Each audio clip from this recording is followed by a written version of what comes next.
On se retrouve pour une analyse de marché. On est le 16 septembre et on va voir un petit peu qu'est-ce que le Bitcoin nous prévoit, qu'est-ce que les altcoins peuvent aussi nous donner sur la suite de l'année. Et donc pour cela, je vais vous montrer plusieurs graphiques intéressants. Donc on va commencer par tout ce qui est macroéconomie. Après, on fera un petit peu d'analyse on-chain et après, à la fin, je vous donnerai plein d'éléments différenciants pour savoir quel scénario on va privilégier pour la fin de l'année. Je vous en donnerai deux. Et ces deux scénarios seront basés principalement sur la macroéconomie en fait, puisque c'est elle qui va vraiment décider de qu'est-ce qu'on va avoir sur cette fin d'année.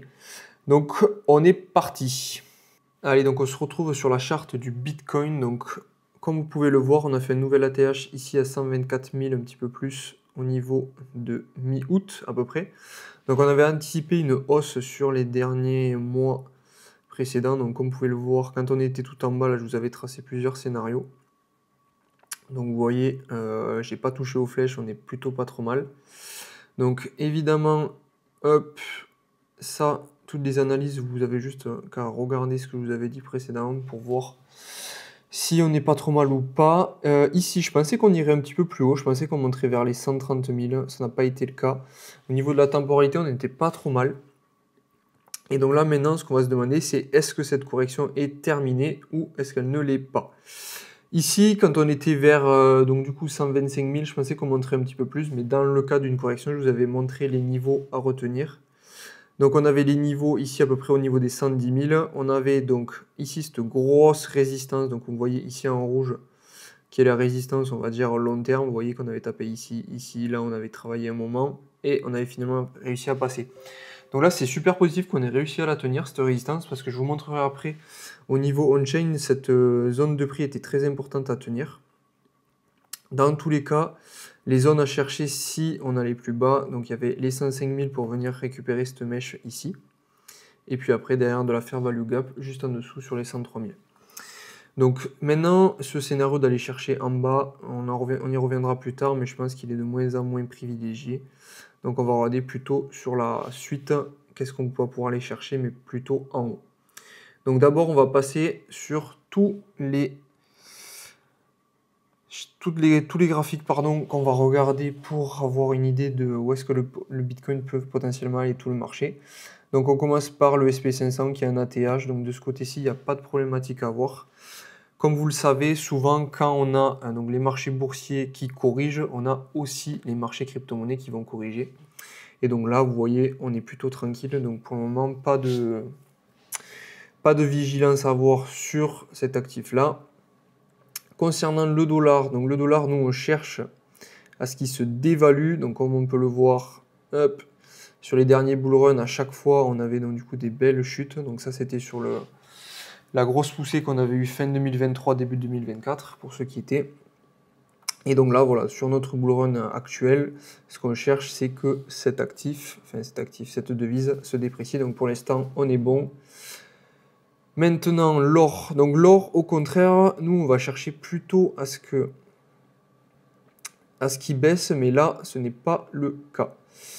Donc pourquoi l'or, nous, on veut qu'il baisse? Parce que l'or, c'est un actif de réserve. C'est-à-dire que quand les gens ne veulent pas prendre de risques, ils vont aller mettre leur argent sur des actifs de réserve où ils se disent, bon ben là, je suis tranquille, il n'y a pas besoin de s'en faire, dans tous les cas, c'est un actif de réserve. Donc, la différence avec les marchés crypto-monnaies, c'est que le marché des crypto-monnaies est un marché qu'on appelle risk on, c'est-à-dire c'est un marché qu'on va vouloir aller se positionner dessus quand on veut prendre du risque et quand on sent que l'économie est propice à ce qui se développe. Quand l'or se développe beaucoup, ça veut dire que normalement les marchés risk on ne sont pas propices. Sauf que on a souvent une corrélation de quelques mois entre l'or et le Bitcoin. C'est-à-dire que quand l'or va performer, par exemple, hop, tout ça, après le Bitcoin performe. Quand ça stagne, bon là c'est plutôt à ce moment-là que Bitcoin va performer. Quand c'est de nouveau l'or, le Bitcoin n'y fait rien. Et de nouveau après, ça va être le Bitcoin. Donc c'est aussi ce qu'on va appeler un peu de ruissellement de liquidité. C'est-à-dire que des gens qui ont investi dans l'or, au bout d'un moment, ils vont avoir fait beaucoup de profit, ils vont peut-être en retirer un peu, ils vont se dire, bon voilà, c'est bon, j'ai fait un beau multiple, maintenant je vais prendre cet actif, je vais le liquider par exemple, j'enlève tout ce que j'ai dans l'or, je mets tout dans le Bitcoin et c'est là où justement après ça repart. Donc comme on pouvait le voir ici, il y avait un beau triangle de compression, donc ça c'est une figure qui est assez connue, on va y revenir aussi après, sur le Total 3 qu'on regardera, parce que c'est quasiment la même composition. Donc vous voyez ici, en fait, on a les vendeurs qui, à chaque fois qu'on s'approchait, donc voilà, des 3426, on va dire à peu près, on avait un rejet à la baisse, et puis les acheteurs étaient de plus en plus puissants jusqu'au moment où donc les vendeurs qui protégeaient, on va dire, ce niveau, ben, du coup, ne le protégeaient plus, et là, vous voyez, on part directement à la hausse. Donc ça, on va continuer à le regarder. C'est pas dramatique si on part à la hausse comme ça, mais nous, on va préférer quand même qu'on stagne, voire qu'on baisse un petit peu, parce que ça voudrait dire que nos marchés risk-on, ben, du coup, auront plus de force. Maintenant, donc là, on est sur la masse monétaire en circulation. Donc, comme on peut le voir, on continue à monter. Donc ça, c'est super important de continuer à monter parce que quand vous avez donc beaucoup d'argent, forcément, vous avez plus d'argent à investir. Donc, dès qu'on va voir que ça rebaissera, potentiellement, ça voudra dire que ce n'est pas les bons moments pour aller acheter des actifs risqués, puisque les gens vont d'abord acheter des actifs qui ne sont pas risqués, et plus ils vont avoir d'argent, plus ils vont se dire, bon, mais ok, c'est bon, maintenant je peux aller me positionner sur des actifs risqués, donc forcément c'est les cryptos, parce que c'est le marché le plus risqué. Donc vous verrez, après on aura aussi un indicateur qui nous montrera des forces, enfin des phénomènes un petit peu de faiblesse sur ça, mais on y reviendra après. La Bitcoin dominance, hop. Donc elle a cassé à la baisse le range qu'on avait là, enfin le range, la tendance haussière qu'on avait. Donc ça, super positif. Donc ça, c'est notamment dû à Ethereum, puisque Ethereum a super bien performé, on y reviendra après. Et c'est grâce à lui, en fait, qu'on a vraiment eu cette baisse. Donc pour l'instant, les altcoins n'ont pas forcément beaucoup performé. On pourrait se dire, bon voilà, la Bitcoin dominance baisse, donc ça veut dire que l'argent part du Bitcoin pour aller sur les altcoins. Mais en fait, là, c'est principalement Ethereum qui a fait baisser tout ça. Donc pareil, on va continuer à surveiller, mais pour l'instant, pas de panique à avoir de ce côté-là. Et voilà, donc là, ça va être le plus important, d'après moi, puisque la plupart des gens qui vont regarder cette vidéo, normalement, vous serez potentiellement positionné sur les altcoins. Et donc, c'est ce graphique que nous, on va chercher à savoir où il va. Donc ça, c'est le graphique de la capitalisation, voilà, des 125 plus grosses cryptos hors Bitcoin, Ethereum. Donc, vraiment, c'est nos altcoins qui nous intéressent. Et là, on peut voir qu'on a la même figure de tout à l'heure de triangle de compression, où on voit ici un prix qui ne veut pas dépasser et avec des acheteurs qui sont de plus en plus forts. C'est-à-dire que dès qu'on va casser, donc ici, cette résistance, normalement, on devrait avoir une impulsion haussière assez franche. Et vous voyez que pour l'instant, on est dessus, on est juste en dessous. Sachant que là, sur les derniers mois, on avait eu donc un W bottom, ce qu'on appelle, donc c'est-à-dire qu'on a une forme de W. Dès qu'on casse la ligne de coup, régulièrement, donc c'est pas à 100% des cas, on a le cours qui repart à la hausse. Donc vous voyez ici, on est passé au-dessus. Donc là, on pourrait appeler ça un pullback. Donc le pullback, c'est on revient tester la ligne de coup et après on part. Donc voilà un petit peu pour ça. On va surveiller de proche tout ça, puisque c'est ça vraiment qui va nous dire si les altcoins performent une fois qu'on aura pété à la hausse. Donc là, je fais assez vite pour pas vous embrouiller non plus beaucoup trop. Ici, on a la dominance des stablecoins. Donc les stablecoins, plus il y a de stablecoins sur le marché, moins ça veut dire que les gens les ont investis. C'est-à-dire que par exemple, ici, quand on était là, on avait 14% de stablecoins qui ne bougeaient pas, qui étaient en stablecoin sur le marché global. Quand on baisse, ça veut dire que cet argent qui est en stablecoin est investi dans des crypto-monnaies. Donc nous, ce qu'on va vouloir voir, c'est une baisse justement de cette dominance, puisque ça voudra dire que les actifs, donc les USDC et les USDT, ont été investis. Donc pour l'instant, on n'a pas de changement de tendance, donc pour l'instant, pas besoin de s'en faire non plus. Donc voilà, ici, on a Ethereum contre Bitcoin, donc on voit qu'on a vraiment très bien performé sur les derniers mois.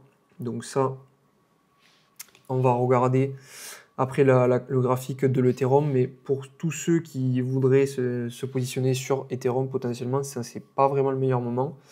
Pourquoi? Parce qu'en fait, on a vraiment fait le gros de la performance déjà, puisqu'on est passé, donc on verra après, de 1400 à quasiment 5000 en quelques mois, donc 1 x 3 sur le deuxième plus gros actif des crypto-monnaies, c'est énorme. Et on n'a pas encore un potentiel donc, de ce qu'on va appeler de l'upside, donc c'est-à-dire un potentiel de gain encore à venir qui ne sera pas forcément très élevé. Par exemple, aujourd'hui, donc on est, hop, je vais passer direct Ici, nous sommes à 4500, c'est sûr qu'on ne fera pas x2. On ne fera pas x2. Ça, si on fait x2, ça sera très bien à partir d'ici, mais moi, je pense pas qu'on ira. Donc voilà, pour tous ceux qui voudraient acheter de l'Ethereum, ne vous attendez pas à faire des performances extraordinaires, quoi. Donc voilà, après aussi, on a le contrat des professionnels, le contrat CME, donc Chicago Mercantile Exchange, où on peut voir ici qu'on a toujours nos gaps CME. Donc les gaps CME, c'est des trous de cotation, si vous voulez, où le prix a souvent tendance à être attiré. Donc pour l'instant, on ne les a pas comblés, donc il faut toujours rester vigilant. Vous voyez, au niveau des 98 000, 91 000, ça, je vous en parle très régulièrement. Donc à garder dans un coin de la tête si jamais on corrige. C'est pour ça que quand on descend, toujours faire attention à ces zones qui peuvent potentiellement attirer le prix pour repartir juste derrière, même si on a juste une mèche qui vient les récupérer.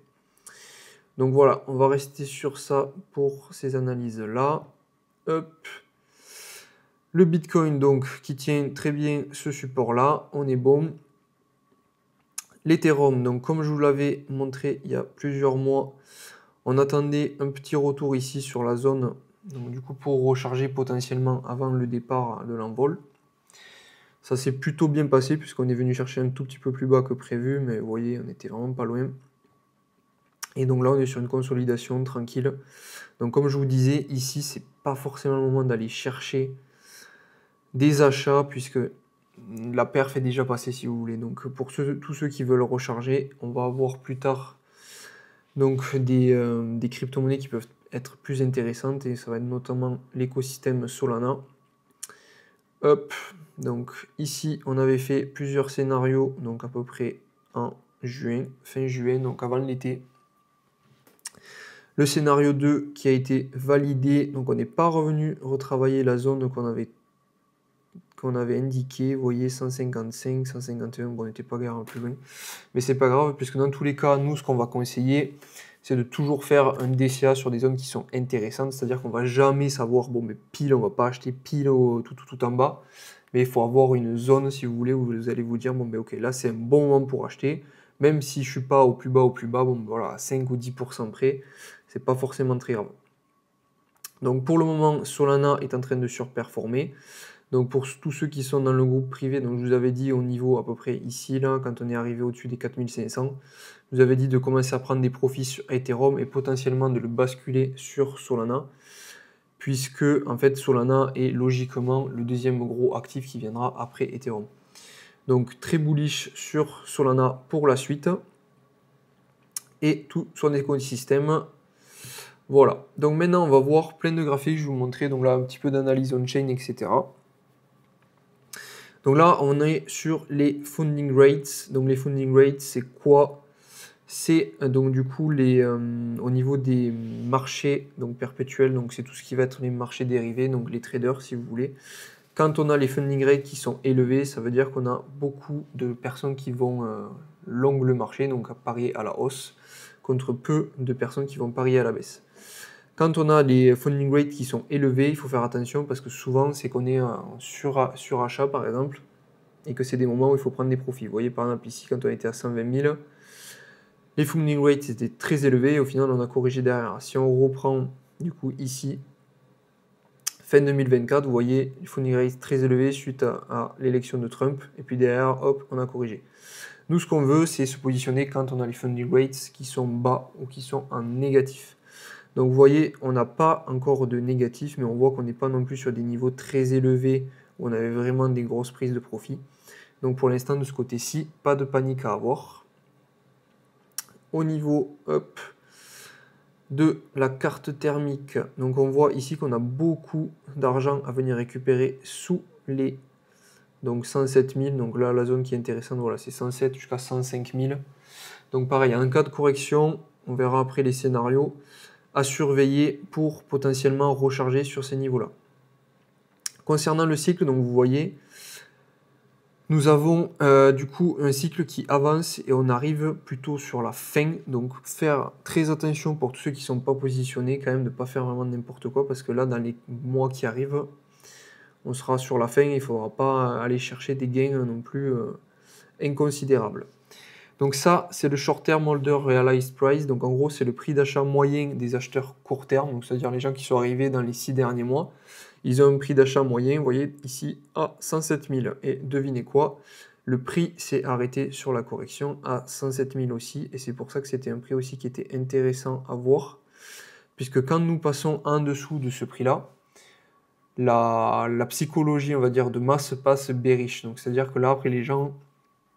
Souvent, quand on passe en dessous de ce niveau-là, on va aller chercher beaucoup plus bas. Donc, on a tenu ce niveau, donc c'est parfait. Maintenant, on se retrouve ici. Donc, ça, c'est les indicateurs de top de cycle.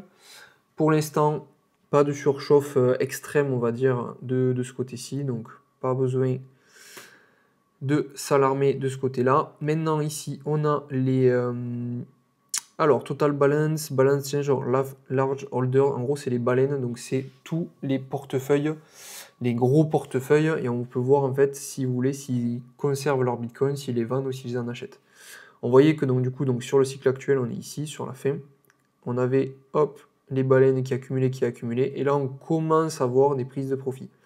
Donc ici, c'est pas forcément super positif, forcément, puisque si les baleines commencent à vendre, c'est qu'elles, peut-être elles se disent, bon ben, on a le Bitcoin qui commence à arriver sur la fin, donc on commence à se décharger. Donc ça veut dire aussi que, attention, si vous voulez acheter du Bitcoin, pareil, vous êtes peut-être sur le haut que sur le bas.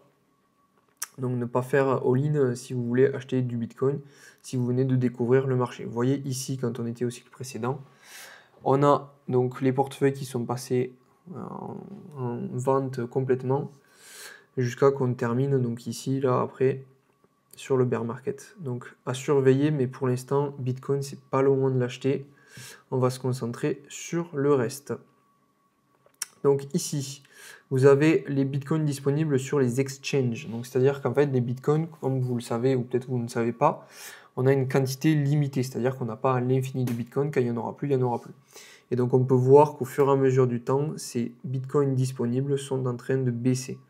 Donc un jour, potentiellement, on aura ce qu'on appelle un choc d'offre, c'est-à-dire qu'on n'aura plus de Bitcoin disponible. Et donc là, le prix explosera forcément. Donc ça, c'est juste, je vous fais des rappels pour que vous ayez un petit peu les informations. Donc maintenant, concernant nos altcoins, l'altcoin saison index, donc ça, vous allez le voir partout. Tout le monde va vous dire, attention, 80, ça y est, on est en altcoin saison. Vous voyez, hop, on est passé au-dessus, comme en fin d'année avec l'élection de Trump, donc ça y est, tout va exploser, c'est la fête, etc.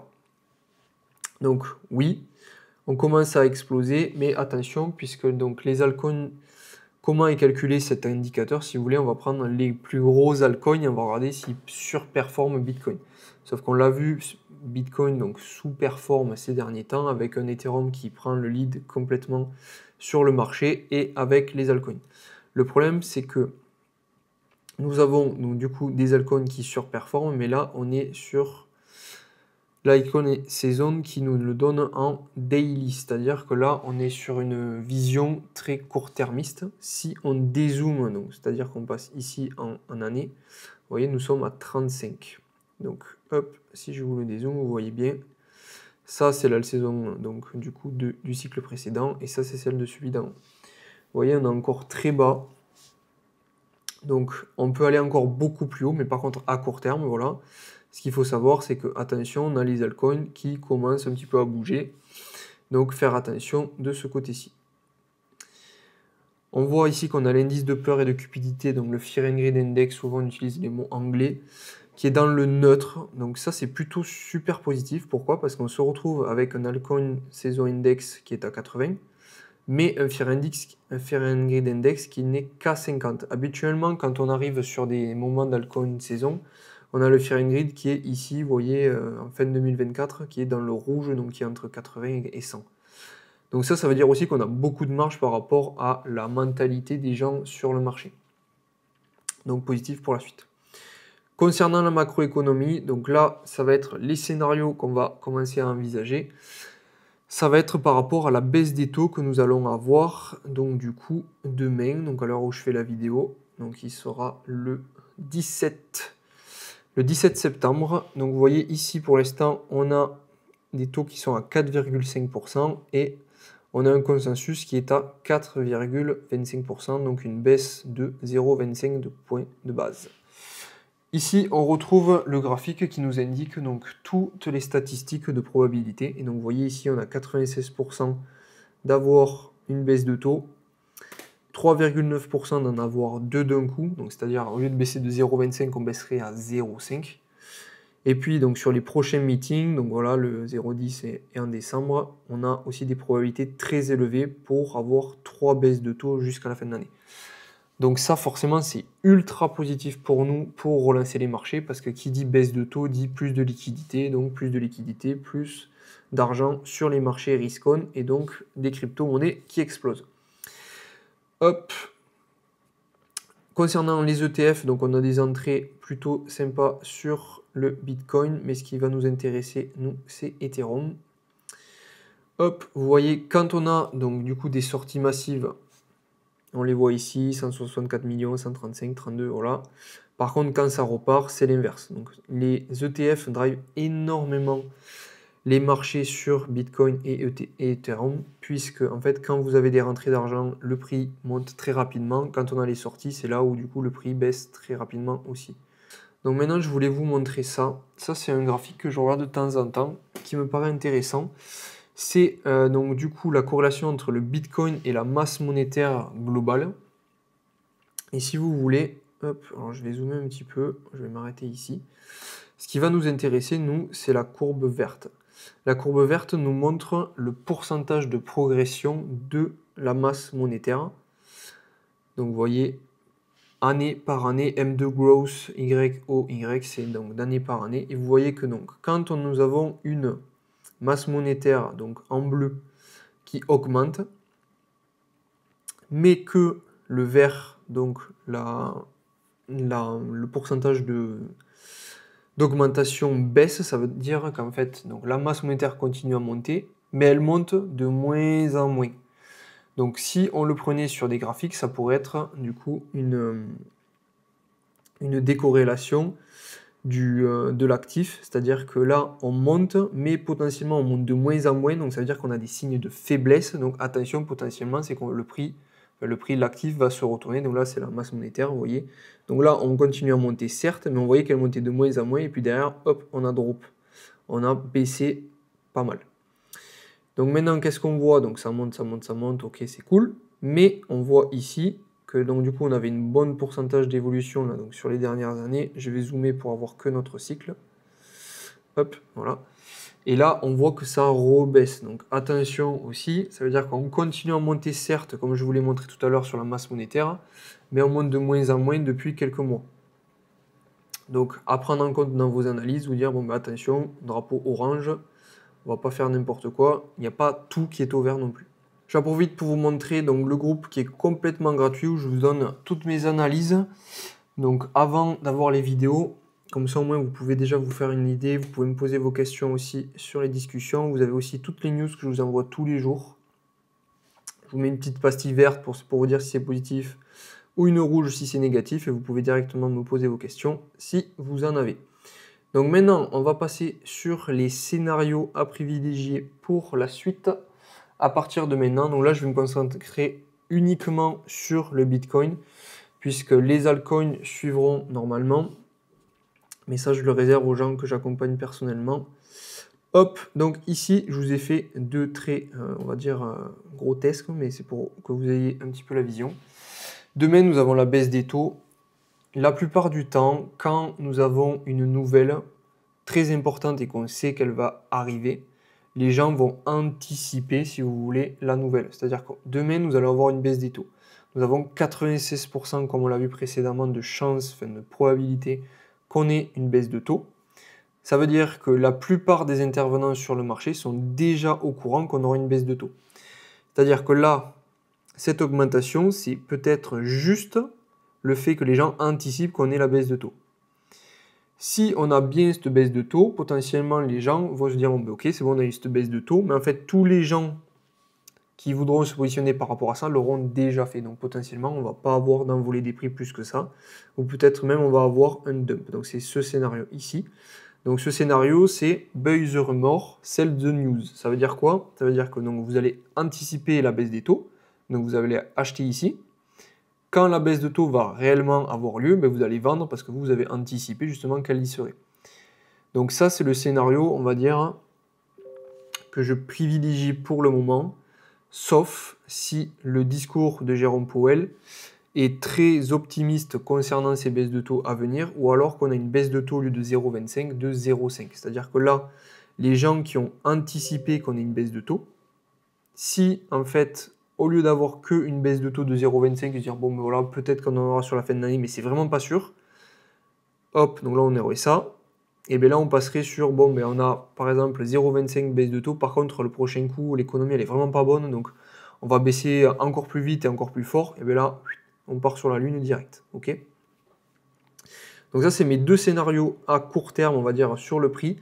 Dans tous les cas, je pense que septembre, donc quoi qu'il se passe, septembre, qu'on soit à la hausse ou à la baisse, bon ben tant pis, on verra, mais octobre sera haussier. Donc si vous n'avez pas encore acheté ou si vous voulez vous positionner plus fortement sur les altcoins, potentiellement attendez le dip qu'on aura si jamais on a un sell the news ici. Soit, ben, tant pis, vous êtes déjà investi sur le marché et vous laissez courir le reste jusqu'à la fin de l'année pour avoir du coup vos gains. À savoir que donc le top de marché sera sûrement entre novembre et décembre, et ça pareil, on verra avec les politiques monétaires suivant qu'est-ce que Powell nous dit, si on a vraiment des relances de l'économie massive ou si on a des petites relances tranquilles, on verra jusqu'où on va laisser pousser les prix pour savoir quand est-ce qu'on prendra des profits. Mais vous avez l'idée générale. Bon, voilà pour tout ce que j'avais à vous dire. Si vous avez la moindre question sur tout ce que je vous ai expliqué, j'ai essayé d'aller vite parce que sinon je parle pendant 1 heure. Vous n'hésitez surtout pas, vous me les mettez en commentaire. Vous avez aussi le lien juste au-dessous du groupe, donc vous pouvez le rejoindre et vous me posez vos questions directement là. Ça sera beaucoup plus rapide pour que je vous y réponde et vous pouvez échanger également avec les autres. Donc voilà, je vous laisse avec ça et puis à la prochaine.